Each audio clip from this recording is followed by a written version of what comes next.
lovers, welcome to Biochem Bio. So today we are going to study detailed glycolysis. But that doesn't mean कि glycolysis की further steps की और explanation नहीं हो सकती. This is for the NEET aspirants या हम कह सकते हैं कि this is the second video for NEET aspirants or the students up to class 12th level or somewhat up to graduation level. But if you don't want the full marks, if you want full marks in biochemistry, in this particular question, then you need to see all the videos of glycolysis series along with the knowledge dabba which is going to be released soon. So सबसे पहले glycolysis के process के अंदर glucose food से आता है. Glucose gets converted to glucose 6-phosphate. अब this is a metabolic reaction, right? तो यहाँ पर enzyme तो of course involved होगा and this enzyme is known as hexokinase. Hexokinase, kinase word जो होता है that is refer to the enzymes जो कि फॉस्फेट ग्रुप ऐड करते हैं कहीं पर.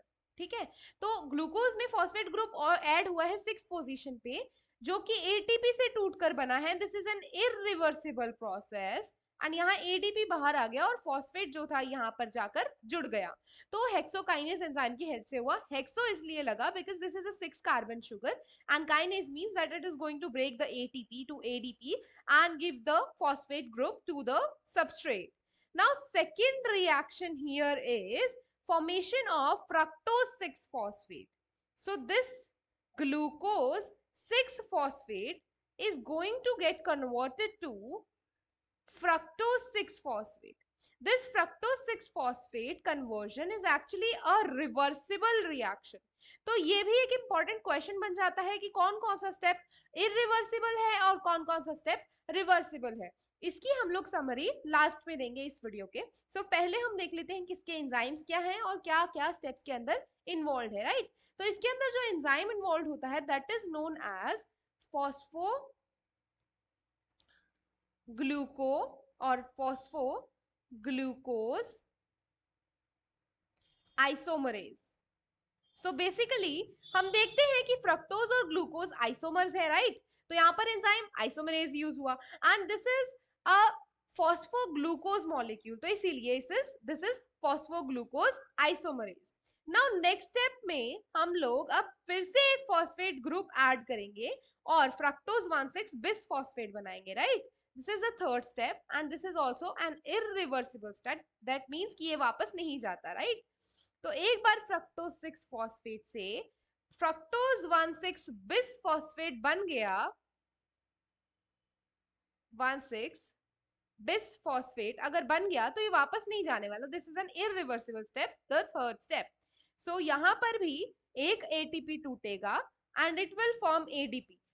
so far we have used 2 ATPs to apply phosphate group further, first in glucose and then this in fructose 6 phosphate.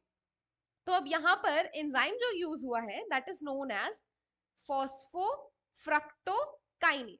जैसा मैंने आपको पहले बताया था कि काइनेज एंजाइम जो होता है that is used for adding the phosphate group to a particular substrate. अब ये जो शुगर है this is fructose with the phosphate. So this is phosphofructokinase or phosphofructose kinase enzyme is used here. Now fourth step is a crucial step because here the breakdown will occur. And how this breakdown will occur? This fructose 1,6 bis phosphate is actually going to break down and it is going to form dihydroxyacetone phosphate and glyceraldehyde 3-phosphate. Right, so first of all this fructose 1,6 bisphosphate is going to break down and first of all it is going to form dihydroxyacetone phosphate, DHAP, dihydroxyacetone phosphate, DHAP, and another one is glyceraldehyde 3-phosphate, glyceraldehyde 3-phosphate. Now dihydroxyacetone phosphate and glyceraldehyde 3-phosphate are both isomers, so these are interconvertible. And यहाँ पर हमें ये पता लगेगा कि actual में 4 ATP बनते कैसे हैं. We will connect this step with the whole glycolysis reaction और यहीं से हमें नेट गेन मिलता है, राइट. तो अब यहाँ पर जो एंजाइम है that is triose phosphate isomerase. अब दोनों मॉलिक्यूल्स के अंदर फॉस्फेट ग्रुप प्रेजेंट है और दोनों 3 कार्बन कंपाउंड है. Okay, that's why the enzyme is triose phosphate isomerase. Dihydroxy phosphate जो है ये 3 कार्बन कंपाउंड है और जो हमारा ग्लिसरल्डिहाइड 3 फॉस्फेट है ये भी एक 3 कार्बन कंपाउंड है. वहां हमारा जो फ्रक्टोज 1,6 बिस फॉस्फेट है ये एक 6 कार्बन कंपाउंड है जो कि ब्रेक डाउन होता है 3 एंड 3 कार्बन के अंदर फर्दर. अब यहाँ पर ये इंटर कन्वर्जन तो हमें समझ आती है. अब फर्दर क्या होगा, ग्लिसरल्डिहाइड 3 फॉस्फेट जो है with the help of reversible steps, this is the 5th step, ये कन्वर्ट हो जाएगा 1,3 बिस फॉस्फोग्लिसरेट में. और ये जो 1,3 बिस फॉस्फोग्लिसरेट है ये किसकी हेल्प से कन्वर्ट हुआ है, यहाँ पर एक बहुत ही क्रूशियल स्टेप आता है and this crucial step actually involves formation of NADH from NAD positive. And ये जो NADH है ये जाएगा फर्दर हमारे ETC के अंदर NADH प्लस H पॉजिटिव जो बाद में और एनर्जी की फॉर्मेशन करेगा यानी मोर ATP मोर एनर्जी. तो ये एक फर्दर प्रोसेस है जो हम आगे स्टडी करेंगे but now we are studying about glycolysis तो इसीलिए हम अभी इस पर ध्यान देते हैं, राइट. तो यहाँ पर जो एंजाइम यूज्ड है वो है ग्लिसरल्डिहाइड 3 फॉस्फेट डिहाइड्रोजनेज. हम देखते हैं I am only writing dehydrogenase क्योंकि बाकी का जो एंजाइम का नाम है that is only based on the substrate, right. तो हम देख सकते हैं डिहाइड्रोजनेज इसलिए क्योंकि यहाँ पर ग्लिसरल्डिहाइड 3 फॉस्फेट में से एक फॉस्फेट तो ऐड किया साथ में यहाँ पर हाइड्रोजन जो है वो रिलीज आउट किया है, राइट. तो यहाँ पर इसके साथ हम लोग इसमें इनऑर्गेनिक फॉस्फेट अलग से डालते हैं. यहाँ पर एटीपी का ब्रेकडाउन नहीं हुआ है, ध्यान रखिएगा. तो यहाँ पर डिहाइड्रोजनेज की हेल्प से इसकी फॉर्मेशन हो गई, बिस फॉस्फो की 2 फॉस्फेट ग्रुप लग गए. अब फर्दर अब हम फिर से इसमें से एक फॉस्फोरस निकाल देंगे. अब अगर एक फॉस्फोरस निकालना है this is again a reversible step. आगे फर्दर जितने भी स्टेप होंगे सिवाय एक स्टेप के लास्ट स्टेप के बाकी सारे स्टेप्स रिवर्सिबल होंगे. ओके, तो यहाँ पर अब ये कन्वर्ट हो जाएगा 3 फॉस्फोग्लिसरेट में. 3 फॉस्फोग्लिसरेट जो है ये किसकी हेल्प से बना है, यहाँ पर जो इन्वॉल्व एंजाइम है that is known as phosphoglycerate kinase. Again kinase enzyme यानी एटीपी की फॉर्मेशन है या कहीं पे फॉस्फोरस का ब्रेकडाउन है, राइट.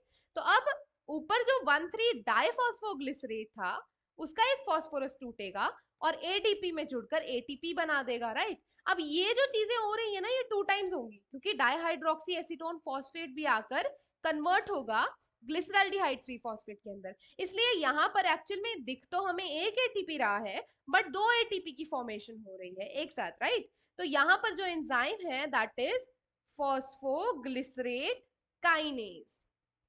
Phosphoglycerate kinase. अब next step again it is a reversible process. अब इस प्रोसेस के अंदर क्या होगा, I am continuing this on next page. ये आइसोमरेज की हेल्प से होगी रिएक्शन बिकॉज आइसोमर ही बनेगा यहाँ पर, राइट. तो यहाँ पर हमारा एंजाइम लग जाएगा फॉस्फोग्लिसरोम्यूटेज या आइसोमरेज जहाँ पे म्यूटेशन हो रही है, राइट. फॉस्फोग्लिसरोम्यूटेज म्यूटेशन हो रही है, पोजीशन चेंज हो रही है तो 2 फॉस्फोग्लिसरेट की फॉर्मेशन होगी. 2 फॉस्फोग्लिसरेट. अब ये 2 फॉस्फोग्लिसरेट जो है ये फर्दर बनाएगा फॉस्फोइनोल पाइरुवेट. अब ये कैसे बन रहा है, this is also a reversible process. यहां पर देखते हैं क्या एंजाइम इन्वॉल्व है. This is going to form phosphoenol pyruvate. PEP और पेप। अब यहाँ पर एंजाइम इन्वॉल्व है इनोलेज। इनोलेज ये ऑर्गेनिक केमिस्ट्री में नाम सुना सा लग रहा है, इनोल फॉर्म, राइट। तो अभी हम इसके बारे में फर्दर बताते हैं, एक मिनट रुक जाइए। तो यहाँ पे वाटर का रिलीज आउट हुआ, वाटर बाहर निकला है। अब कुछ शायद बात पल्ले पड़ेगी कि हो सकता है कि यहाँ पर कार्बन और कार्बन का सिंगल बॉन्ड था और OH ग्रुप था, राइट। R ग्रुप के साथ मान लेते हैं जो बाकी का ग्रुप है। तो क्या हुआ कि जब हमने वाटर निकाला तो यहाँ पर ऑफ कोर्स हाइड्रोजन प्रेजेंट होगा।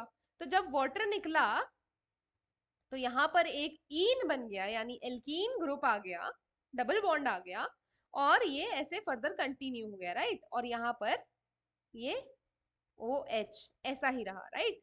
तो इसका मतलब यहाँ इनोल की फॉर्मेशन हुई है। सॉरी, यहाँ पर डबल बॉन्ड होगा, डबल बॉन्ड O था, ये डबल बॉन्ड यहाँ पर शिफ्ट करेगा और ये हाइड्रोजन यहाँ पर आ जाएगा, तब ये वाली फॉर्मेशन होगी, और इसको हम इनोल फॉर्म कहते हैं। अब ये जो इनोल फॉर्म है, wait a minute, should I erase this? Yes of course I should, ताकि वो और क्लियर हो जाए, राइट। तो क्या होगा कि ये जो इनोल फॉर्म है ये यहाँ बनेगी, जिसे हम फॉस्फोइनोल पाइरुवेट कहते हैं। Now what is further going to happen? Further यहाँ से अब हम फॉस्फोरस ग्रुप हटा देंगे। अगेन काइनेज एंजाइम, जहां जहां फॉस्फोरस इन्वॉल्व वहां वहां काइनेज लग जाएगा। तो ADP विल फॉर्म ATP, एक फॉस्फोरस रिलीज आउट हुआ and this is given to ADP, और यहाँ पर फाइनली बन गया हमारा final product of glycolysis, pyruvate. Now this pyruvate is going to further get converted into the required products which are going to form the energy। वो depend करता है इस पाइरुवेट के फेट के ऊपर कि इसको ऑक्सीजन मिलती है या नहीं मिलती है, वो बात की बात है। अभी ये ग्लाइकोलिसिस का एक 10 स्टेप का रिएक्शन था जो हमने देखा, राइट। यहाँ एंजाइम नहीं लिखा हमने, this is pyruvate kinase, right. अब हम कुछ इंपॉर्टेंट पॉइंट्स देख लेते हैं इस रिएक्शन के, जो कि अक्सर हमसे एंट्रेंस एग्जाम्स में पूछ लिए जाते हैं, right. Some important points of glycolysis, some important points. Important points क्या है? सबसे पहला पॉइंट यहां पर हो जाएगा कि ग्लाइकोलिसिस के प्रोसेस के अंदर कौन कौन से स्टेप्स जो हैं वो इरिवर्सिबल है।